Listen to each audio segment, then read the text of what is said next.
Hi everybody, this is Mike Oppenheim, and you are listening to Coffin Talk, Interviews with the Living, a weekly podcast that explores how our views on death affect the way we live our life. And this week we have a very old and good friend of mine. His name is Brian Barrick. I met him in 1999 at the University of Pittsburgh. I don't remember what year he was there. I was a freshman, and he was the president of a fraternity that I ended up rushing, pledging, and joining. And every single time I see Brian, it's like we haven't missed a beat, and I feel young, and I feel his awesome energy. So since this is a somewhat spiritual podcast, I just want to say before I introduce Brian that he's just a leader and a teacher and a role model, and it's pretty impressive. So I hope that comes out through the medium of audio. But anyway, without further delays, here is Mr. Brian Barrick. Brian, how's it going? It's good, Mike. How about yourself? I'm doing great. I'm excited to interview you, and I forgot to say your occupation, which is that you're very high up in the United States Navy, and I don't know exactly what you do, so why don't we start there? What exactly do you do for a living? Yeah, so as you said, I'm in the Navy. I am a commander in the Navy. I work at an acquisition command, and we buy software that helps the Navy do various things in fields that are of interest to my community. I'm an intelligence officer, so things like intelligence, surveillance, reconnaissance, meteorological operations, and information operations. Awesome. And I hope we have time to ask you a ton of questions about all of that. But before we get into that, first, how old are you? Where did you grow up? And what generation, if any, do you consider yourself a member of? I am 46 years old. I consider myself a Gen Xer. I think that's fair. When you look at the charts, I'm either a Gen Xer or somewhere to the left or right of that. But I think Gen X, when you look at the description, is pretty accurate of who I am, representative of values I have, representative of experiences I have. I think that's a fair way to describe myself. Cool. And where'd you grow up? I grew up in Western Pennsylvania. So I've done a pretty decent job in terms of covering up my accent. It comes out a little bit here and there. To be honest, I covered it up for so long. This is how I normally sound now, but this is not how I used to sound.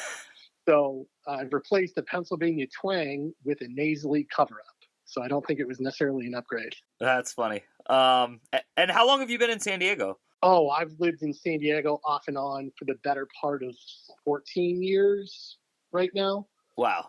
The Navy stationed me kind of all over the world.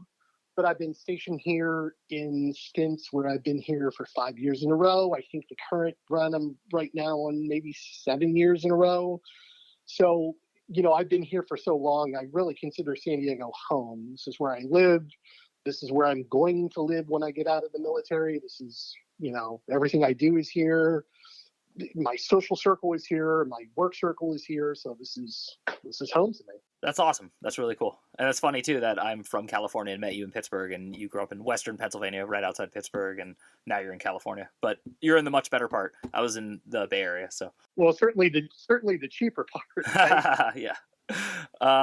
Cool. Well, so I think I'm going to start with why you are on the podcast right now, which is you actually approached me and said, hey, I have a great story. I think it would fit your podcast. So no worries if it does not. I actually told you on purpose, don't even hint at it. Don't tell me at all what it's about. Let's just open with that. So if you don't mind, what is that story? Yeah, so this is kind of a bizarre story.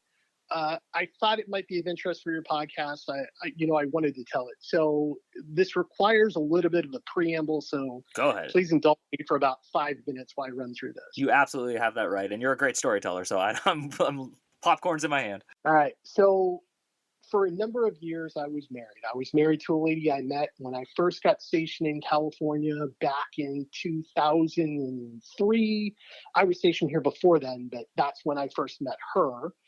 Her name was Rachel.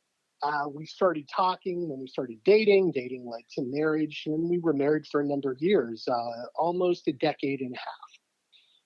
In the summer of 2019, Rachel's health took a downturn, and we weren't quite sure what was going on.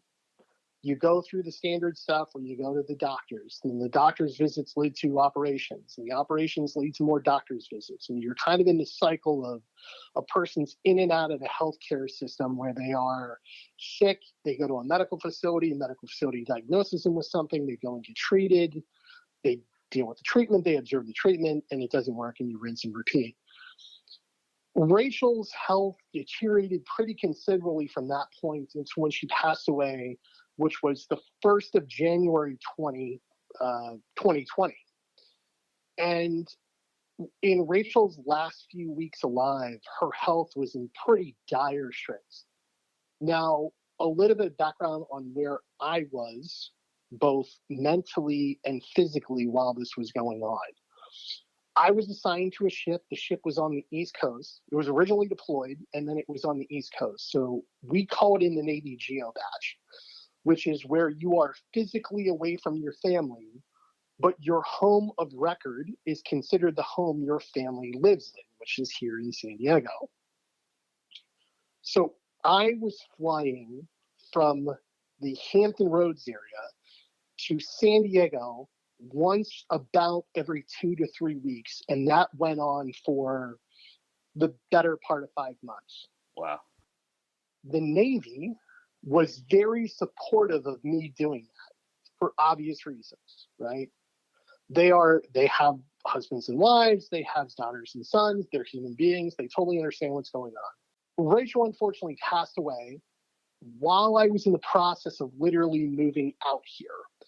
So the Navy had agreed to transfer my tour from where I was to out here, as it would be less strain on the service and it would be less strain on the service member and it'd be less strain on the family. So basically by transferring me to a command that was out here, they were able to kind of make it right for everybody. I would be here, I could respond to stuff. I'm here, I wouldn't have to constantly be leaving my tour to come out here to deal with stuff. And to be honest, I was coming out here and going to medical appointments and going to surgical operations and stuff like that. So Rachel dies.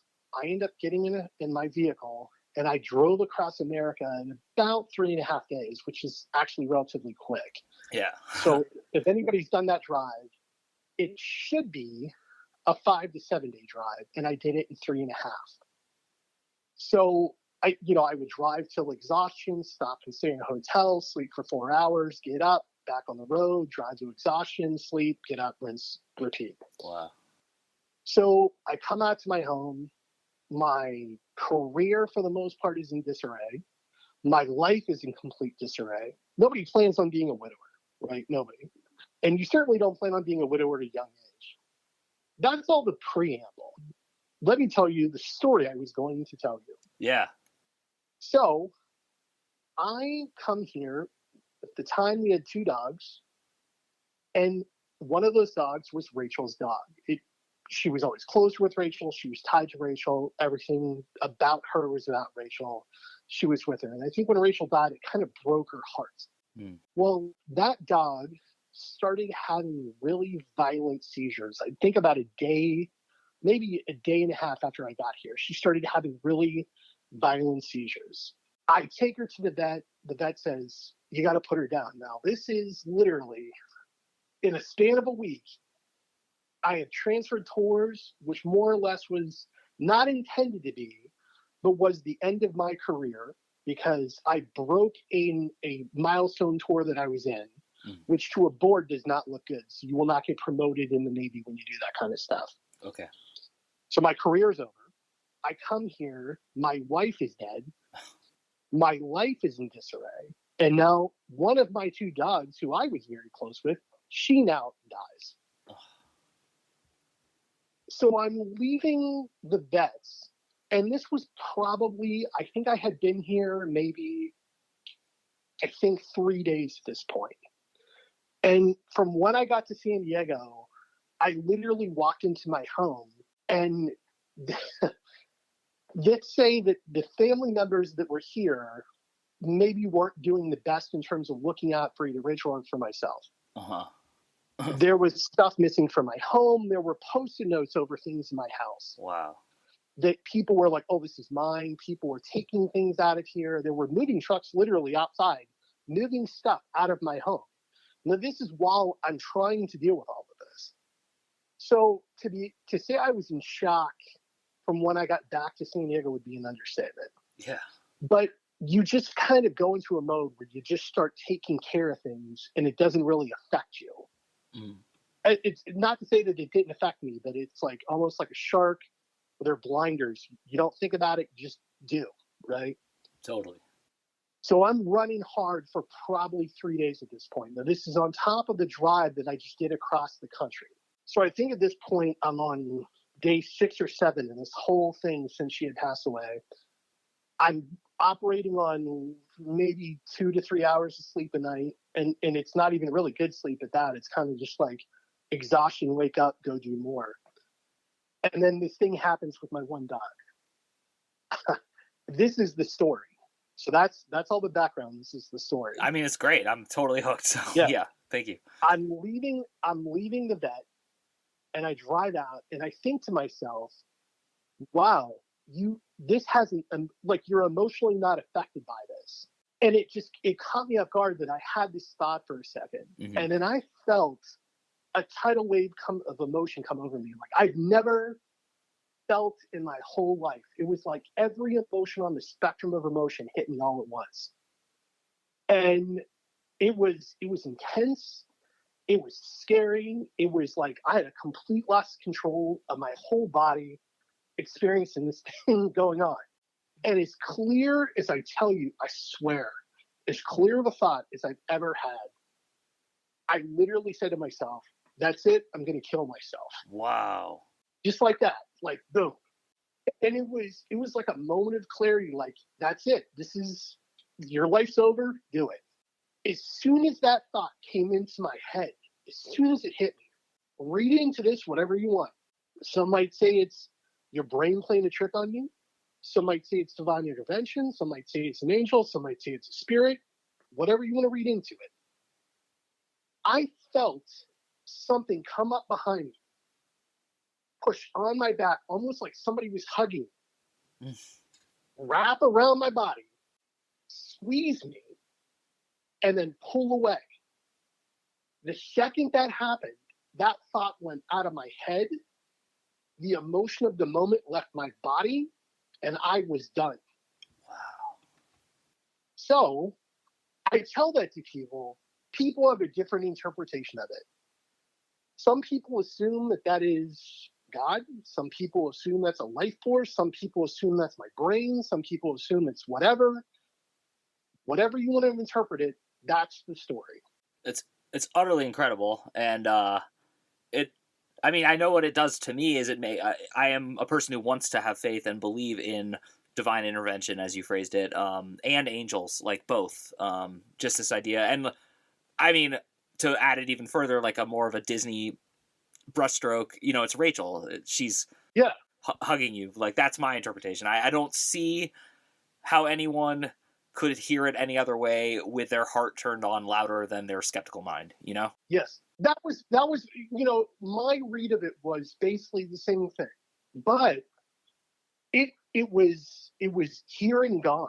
Like, it was very strange. And I say that strange not necessarily in a bad way.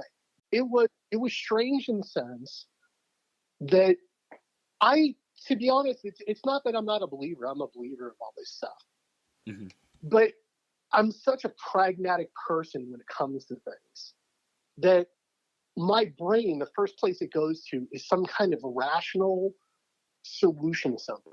Like, this occurred, this is why. This occurred, this is why. And I do believe in things like divine intervention. I believe in things like angels. I believe in God, all of that. But when that occurred, it was like, wow. And it just froze me. It shook me. It shook me to my core. It locked me up. And I mean, to me, it's evident, and I'm sure it is to you as well, but it changed you. I mean, you're changed. Like, you remember it. You've told it to other people. You asked to tell it on the show. So I'm just curious, how did it change you aside from what I just said? Like, did it give you confidence, anything like that? No, I guess so really the answer to that is short-term and long-term change. Short-term, it was almost like, get this nonsense out of your head, right? Long-term, I felt, and this is something that was said during her funeral, you may have lost somebody, but you gained a hell of a guardian angel. I feel that's true. Wow. Yeah. I think that's true. I think there have been examples since then where I've asked for clarity, I've asked for anything, I've asked for perspective. And to be fair, I've always been a fairly open mind about things. So they may not necessarily do certain things, but I don't certainly have a restricted perspective on something, right? I like people of all different backgrounds. I like people of all different races. I like people of all different religions. I like people that have different political views. I like people that have different personal views than me. If you look at my friend circle, it's a melting pot of different ideas and cultures and people and thinking and ways of life. And I like that. So I've never been one to hear something and reject it because it doesn't fit a particular cookie cutter diagram of how I see life. That's cool. That's very fair. Yeah. Sorry. Go ahead. Yeah. No. So I don't look at life that way. Yeah. And to be fair, maybe I did when I was younger, but I certainly don't now. No, you know what's funny is I don't think you did when you were younger, because what I was trying to convey in the interview was like, I am a skeptical and pretty much like fraternity hating kind of person. Was growing up, was going into college, and you didn't like flim flam sales me into it. The very quality you just said is why I was willing to give it a chance, and it worked out.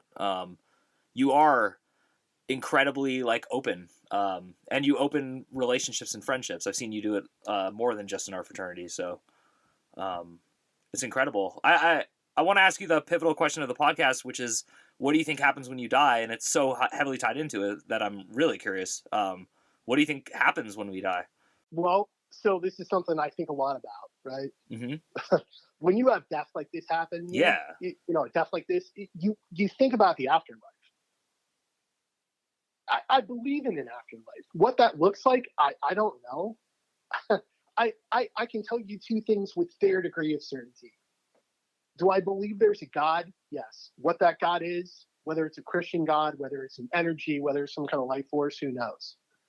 I think it's probably easiest, and your brain processes it a certain way, to vision it as a religious God, like a Christianity God, a Muslim God, something like that, because it's almost like God is a reflection of you. They're a human being, or they look like a human being. And number two is, I'm not that entity. Those are the only two things I'm certain of, right? Yeah, I like that. I like that a lot. Wow. And so I assumed when I had you on the podcast we were going to talk about the fact that you're a widower, but I wasn't, going to force your hand or anything. I am curious, like, as a friend, like, what could your friends have done better for you? Like, what advice can you give people? Tailor your advice to a young person, because that's what made it so heartbreaking for all your friends.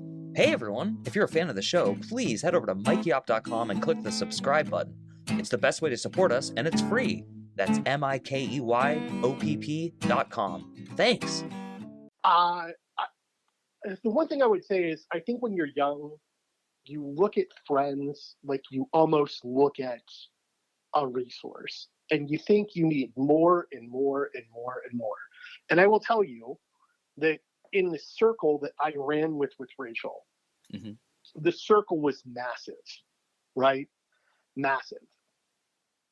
And death does a weird thing. It shows you the true nature of a person, right? My circle is not as big anymore. Some people have chosen not to be a part of my life. I think it's that they wrestle with the fact that she's no longer alive. They need somebody to blame, and I become a tangible target. Now, and I say this, I didn't do anything wrong. I didn't cause her health issues. I was completely supportive of her issues. Yeah. I basically cashed in my life to try to save hers. And to be fair, I'd do it again. Yeah. Knowing everything I know, I would not change a single thing, right? Within my control. To your question of what can a person do differently, I would say focus on building quality over quantity. I would much rather have 5 rock solid friends than 500 poor ones, right? Yeah. The people that will come to your side, that will stand by your side, are the ones that will show you their true nature, their true character. You want to judge a person? Judge a person by their character. Judge a person by their integrity. Judge a person by their perspective, right? Yeah. Wow. There's a good quote that that Tyler Perry has. And I'm going to dork this quote, but it's something to the effect of, think of yourself like a rocket ship, right? And you're traveling up into the cosmos. And as you go up, boosters are coming off. And those boosters are your friends. You're not using them. They're just not meant to go to the altitude you're traveling to. That's cool. That's really interesting. The timing of this conversation is incredible because I'm going through a lot of positive life changes. My wife is 9 months pregnant. We're, like 6-7 weeks away from delivering our second kid together.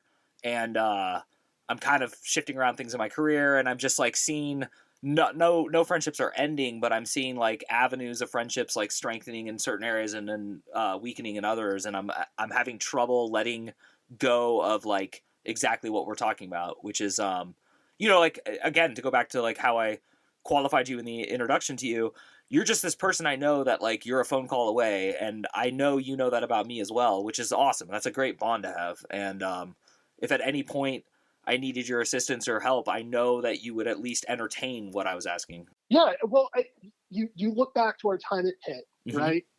And, we've had this conversation with our friends from that time, both back then and since then.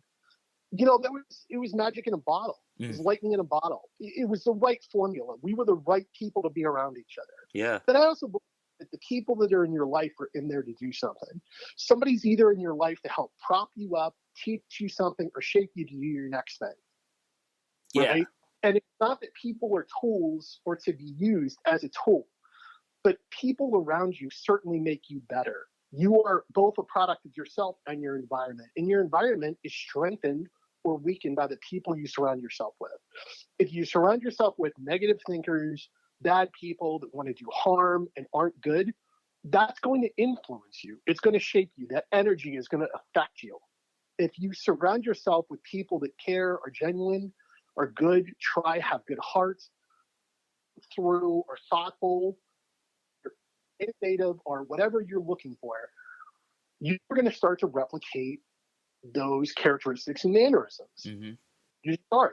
That's how it works, right? Yeah. So to young people that are listening to this, the one thing I would say is surround yourself with people that challenge your beliefs. Yeah. Surround yourself with people that will tell you when you want to do something. You don't want a circle of people that are just yes men, that are going to agree with everything you said. The reason that I felt I had a good relationship with Rachel is Rachel would call me on my bullshit, right? She would, and that's fine. I would do it to her too. That's a sign of a good partnership, right? You work towards a partnership. It's not, people say marriage is tough. I don't agree with that. Any relationship is work. I think that's a more accurate statement. If you go into something with a fresh mind and perspective, and you're willing to talk to somebody, and more important, listen. And by the way, hearing and listening are different cognitive processes, right? Yeah. So if you're willing to listen to somebody, you might learn something. That doesn't mean you have to agree with them. That doesn't mean you have to do everything they say. But you have to be able to grow as a person. There was a guy I worked with years ago. He had a way of saying it where, and I won't go this far. I've already dropped the S word. I won't drop the F word. But he either said, you're either bleeping getting better or you're bleeping getting worse. And that's kind of true. Like, and think of that in any regards. Think of that with regards to your health, to your mental state, to your physical state, to a relationship you have, to a work you have. You don't like something, go do something else, right? Yeah. You have to be honest with yourself. People get involved with relationships, romantic or friendship, and they just kind of stay committed to it. It's like, if it's not working, just move on. That's the mature thing to do. Totally. And I kind of have one last question to tie into the military with everything we talked about, which is, when you have an open perspective and then you also have your job where you're in intelligence is gathering information, listening, understanding like both normal plotting and negative plotting and stuff like that. Like, how is it hard, and how do you stay positive when your job and a lot of like your career is around, like, I don't want to say like catching bad guys like we're in some stupid action movie, but like literally from the perspective of the United States, like working and interacting with and trying to stop evil actors in our world? My job is I'm an advisor. people will tell you that intelligence work, and I'm not doing pure intelligence work right now. I'm doing more like program management kind of stuff. Mm-hmm. But traditionally, my line of work is in intelligence, right? So if you look at it, the way that you do it is you are advising people based on what's going on. I would submit to you that intelligence officers possess, the great ones, possess certain skills that you build up that enable you to remain positive. I don't think it's affected me in a negative way at all. For example, your ability to critically think. Why is a person behaving a certain way? Why are they saying certain things? Why are they doing this? Understanding intent is incredibly hard. A good intelligence professional can understand intent and tell you what it is. Mm-hmm. A super good intelligence professional or great intelligence professional can then advise you of what they think your course of actions could be and the potential outcome of that. Nothing is ever black and white. Everything is gray, Mm-hmm. right? Everything in this world is gray. Nothing's ever 100% this or 100% that. It's a mix of the two things, right? But you have to be honest with the people around you. Know whether they choose not to listen to you, whether they have motives, whether they have other things that they're going off of, so be it. You don't control somebody's actions. You do control your own intent. And so for me, I've never felt conflicted at all about what I do. I've never felt that I couldn't voice my opinion. I'm actually a pretty loud person. So like I'm the guy that will go into a meeting and just start piping off the top. It had even happened this morning at work. Who knows, right? But I, it's how it is. I live my life unapologetically. I'm not, the way I think of it is, I'm not that good of an actor. So I can't play a role at work and then come home and be at home Brian and have a work Brian. I know people do that, and they do it for various reasons. And if you listen to any leadership podcast or series, or you listen to anything on professional environments, and they say, don't do this, guard against yourself, people use it against you. What is somebody going to use against me? That I'm a toy collector? Go right ahead, right? So like, it doesn't embarrass me to talk about those things. That's who I am. To me, that is the flavor on my life that makes me a unique person. Otherwise, I'm just some cookie cutter schmo that's pumped off the line like everybody else. Yeah. Be who you are. Be unapologetically weird. Be true to yourself. If you want to write. If you want to sing. If you want to dance. If you want to sit in your house and be a curmudgeon, guess what? Knock yourself out. I'm sure there are kids playing wiffle ball somewhere that'll knock a ball into your yard. But be who you are as a person. I don't live my life in these segmented areas where I behave a certain way here and I behave a certain way there. And to be fair, if you're looking for advice to give to people, that's what I would say to them. Be who you are, right? Well, that's a great note to end on, and I definitely think that in the weirdest way, like, you haven't changed at all, and yet you've completely changed. I would just say you've evolved, but you've absolutely stayed who you are, and the person who you are is an incredibly integrity-driven, humorous, funny, loving person who really takes almost anyone under their wing, and I loved your ranting advice at the end, because it's exactly what I remember about you, and you're such a good motivator, and I was just sitting here getting pumped up, and it's because it comes from your heart, and it's really accurate and real. So thank you again, Brian, for coming on the show. Thank you for sharing really intimate details about what is a horrible loss in your life, and something that scars us, but scars aren't always bad. So thank you again, and thank you for inspiring me and inspiring our audience with your take on it, and also in hopes that they're going to hear it with the right lens. So if anyone's interested in meeting Brian, I think he's on some social medias and stuff. You can try to find him. But he's not here to hawk anything. He's not running for office. So I will just end the podcast here. My name is Mike Oppenheim. You have been listening to Coffin Talk. The best way to support the show is to head over to MikeyOpp.com. That's MIKEYOPP.com. And sign up for the free or even better premium subscription service, which comes with podcasts and essays and other stuff. Much love to everyone listening. Thank you again. And we will see you soon.